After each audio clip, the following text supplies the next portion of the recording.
I knew this was going to be the case, all the rumors and tips pointed towards it. Samsung's Galaxy S26 series is about as iterative as Galaxy phones can be, even after what could arguably be seen as a couple of other iterative generations. Is that a bad thing? Well, no, it's not exactly exciting for die-hard tech fans, but what Samsung has with its trio of flagship phones is a somewhat perfected recipe for new phones that will likely appeal to people looking to upgrade from an S24 or S23 or maybe older.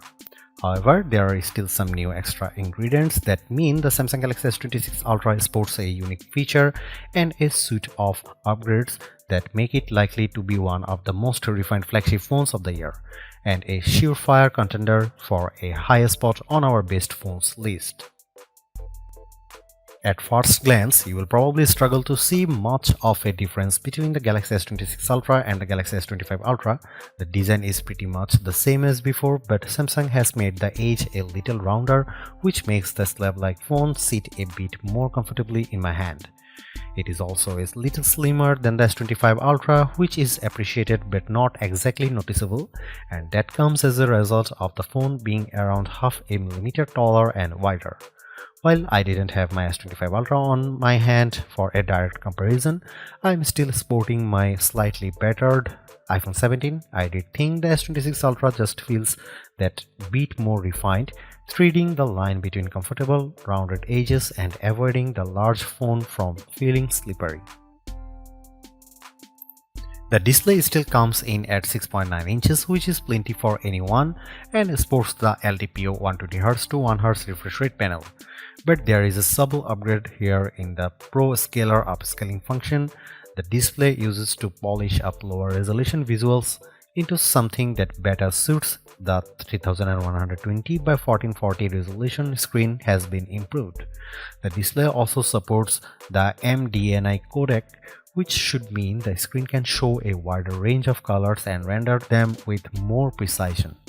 In practical terms, I think it would take the most age-eyed of Galaxy users to spot big differences, but like a lot of previous Galaxy S Ultra phones, the display on the S26 Ultra looked fantastic to me.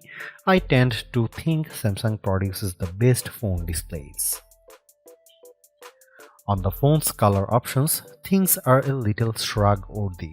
The hero color is cobalt violet, which is fine and goes alongside sky blue, black, white, and online exclusive shades of silver shadow and pink gold.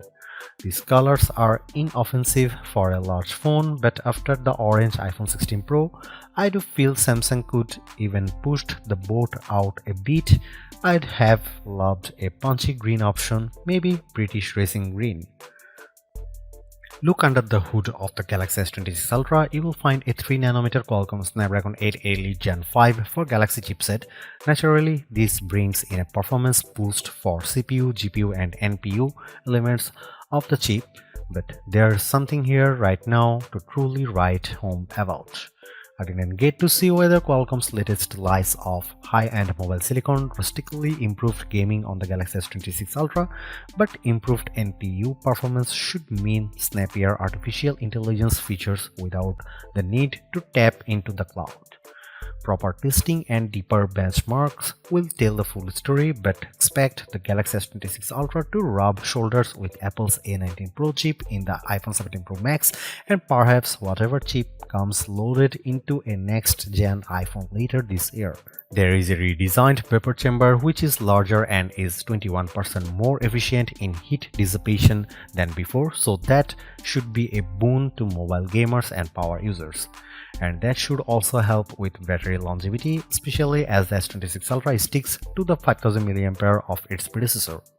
But there is now super fast charging 3.0 that should charge the battery from 0 to 75% in 30 minutes, and super fast wireless charging offers faster wire-free battery juicing. Much as before, there are storage options of 256GB, 512GB and 1TB, but this time opting for the largest option will net users 16GB of RAM rather than 12GB. I can't say I have ever thought too much about extra RAM on phones, but as they embrace more AI features and functions, more memory should make for a snappier smartphone. All in all, there is a lot of what one would expect from a flagship Samsung phone. but I didn't get the impression that the performance on offer will be partially noticeable over that of the S25 or S24 Ultra models. The suite of rear cameras for the Galaxy S26 Ultra haven't got any major upgrades in terms of hardware, though the 200 megapixel camera can capture 47% brighter shots and the 50 megapixel telephoto can snap 37% brighter photos. This means a boost to night photography and video capture, which is always appreciated as there is gain to be had in low light photography and image processing. But it's on the software side that brings get more interesting. The Galaxy S26 Ultra can now track subjects in 4K video thanks to capturing 8K footage and cropping it into 4K, all with the help of AI processing. For people who like to record music artists and sports events, this could be quite a sleek feature. There is also an AI-aided Super Steady mode, which almost acts like a digital gimbal for the Ultra's cameras. By mixing gyroscope and accelerometer data, the mode can automatically stabilize video even up to 360 degrees of movement and angles. From what I saw, this is quite special and could be great for content creators who don't want to spend money on a load of physical stabilization tools. Speaking of creators, there's support for the APV video codec, which Samsung says provides virtually lossless video.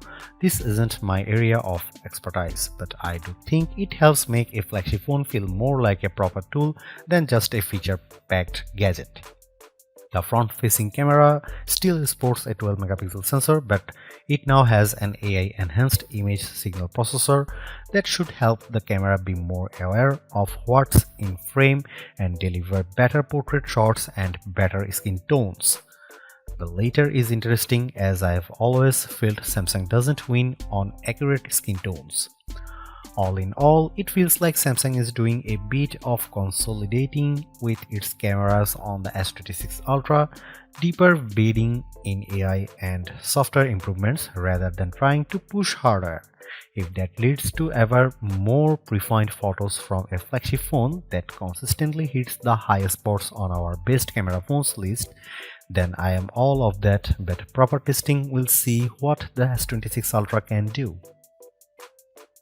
With the Galaxy S25 series, Samsung seemed to really hit its stride with AI integration and its own Galaxy AI. Now with the Galaxy S26 Ultra, it feels like Samsung has a proper AI phone thanks to smarter tools, upgrades and deeper AI integration. On the upgrade side, Photo Assist has been given a shot of smarts in that objects can be added to photos via natural language prompts, so you can simply ask for something to be generated and added to a scene without having to go and create an asset. But if you need to do the latter, then the Creative Studio tool can do that, generating things like stickers, image templates, invitations and more via prompts, which can then be shared. Circle to Search, which isn't exclusive to Samsung phones but I believe will debut with upgrades on the S26 family, can now recognize multiple objects that have been circled, which could be a big upgrade. I didn't get a chance to really get a feel for this, but Circle to Search has impressed me a lot before. Now Brief, the Now bar and Now Nudge notifications have been sharpened up to better serve up for personalized and contextual information and prompts based on what a notification might flag or a particular message, such as understanding what's been asked in a message and serving up options, say providing a phone number to a person looking for a contact or suggesting meeting locations based on someone asking if you are free to meet for lunch. This is helped by the personal data engine that aims to extract information from apps and notifications, as well as a deeper analysis of a user's behavior to serve up more personalized information and prompts. The idea here, from my take on the tech, is to make AI feel more useful to you than simply a tool you have to work with. Audio Eraser gets a rather neat upgrade in that it can now work with third-party apps like YouTube and Instagram, using AI to filter out background noise so people can focus more on things like commentary in a football match.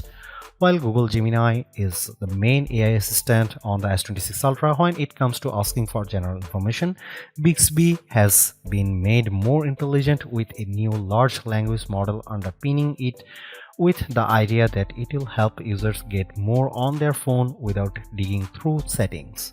Bixby understands natural language and can be prompted to direct people to things like screen setting if asked to make the screen easier on my eyes, to which the assistant will then serve up the option to turn on the eye comfort shield mode. Samsung said this is about more than just Bixby controlling your Galaxy phone and more about better understanding what you want. I think it's a smart feature, but I remain a little unsold on it. I'm of the belief that power users tend to go for Ultra phones and are probably not the type of people who need to be directed to certain settings. Equally, I have found that Samsung can bury things in menus, so being able to easily ask Bixby to find me a setting that I might not know the proper name for might end up being very handy. For questions not related to the phone, the S26 Ultra's version of Bixby will now hand off the queries to new AI partner Perplexity. While there isn't one brand new AI feature that I think the Galaxy S26 Ultra can pin its colors to, I do think the AI experience is probably tighter, sleeker, and more responsive in the generation, which means the Ultra can compete with smarts of the Google Pixel 10 and Pixel 10 Pro. Samsung makes good phones, and with the Galaxy S series it makes great phones.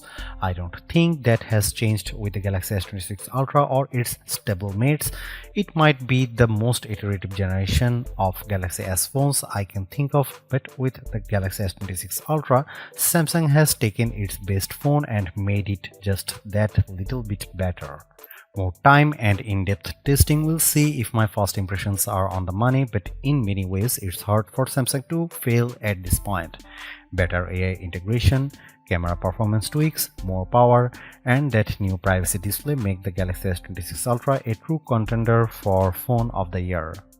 I don't think you need to get a pre-order in if you have a Galaxy S25 Ultra or indeed a OnePlus 15 or Pixel 10 Pro, but if you are at the end of a carrier contract and I have a Galaxy S24 Ultra or are looking to upgrade from a Galaxy S23 Ultra, then the Galaxy S26 Ultra is shaping up to be a phone well worth your consideration.